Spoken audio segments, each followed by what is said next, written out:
मेरा नाम मोहम्मद आमिश लतीफ़ है। मेरा पिंड लौगौर में नस्सा है। मेरे घर वारदात हुई ही 27 तरीक को जेड़ा अज 8 है 27 के 8 11 दिन बनते हैं। अजे तक मेरी FIR दर्ज नहीं हुई। मैं थाने डेली जा रहा लेकिन वो मैंने जोड़ा रोज़ ही कोई ना कोई गल सुना देन। अज यह कर रहे हैं, बस थोड़े ही काम कर रहे हैं, इंज कर रहे हैं। दो दिन पहले टीम आई है जियो फैंसी वाली डेटा वाली, वो आए ना हूँ मैं उन्होंने लारा लाड़े का कि वो आने उन्होंने रिजल्ट आएगा फिर तो FIR देने हैं। बस सानू जोड़ा डेली कोई ना कोई नवी तो नवी गल सुना रहे हैं लेकिन साढ़े नाल कोई ताबत नहीं कर रहे। लिहाजा मेरी दरख्वास्त है थाना सानू लेसर लगता है सान टीपू जोड़ा SHO ना है लेकिन वो मैं डेली बिलाना जा रहा कोई जोड़ा मेरी जोड़ा दरख्वास्त नहीं सौंप रहा ना ही मैंने FIR दे रहा। तो वारदात काफ़ी ज़्यादा नुकसान हो गया। तकरीबन 14-15 लाख के करीब साड़ी रकम ही जेवर भी 14-15 तोले जोड़ा लै गए हैं।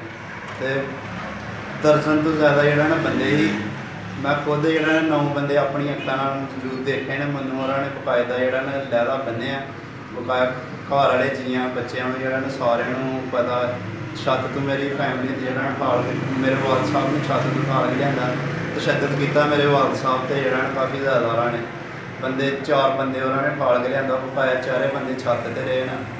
तो 4 बंदे छत पर रहे हैं फिर बकाया थले आए ना खोफर वास्ते मेरा दरवाज़ा गेड़ा ने तोड़िया उन्होंने मेरे वाल तशद्दद किया।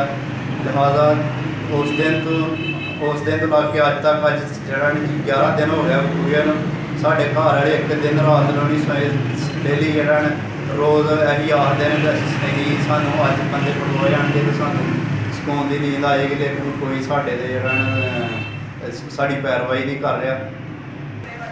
साढ़े इलाके खोफर हस्त फैले का है सारे जोड़ा खोफर हस्त फैले का है लेकिन साड़ी दाद रस्सी नहीं कर रहे लोग जिन्ने सारे लोग जोड़ा गाँव के परेशान ने।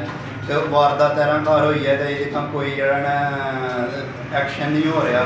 तो लोग डेली साढ़े घर भी बिलाना आते हैं कि सानू आपे नहीं कि बस साढ़े घर ना अज बंदे आए हैं कोई आता साढ़े घर ना आए पुलिस साड़ी मुहाफज है लेकिन सानू नज़र नहीं आ रहा कि साढ़ा जोड़ा मुहाफज करती है साढ़े नाल ताउन है। नाले साढ़े लिए सवालिया निशान है किन्ने दिन बकूए हो गया पुलिस सानू FIR नहीं दे रही।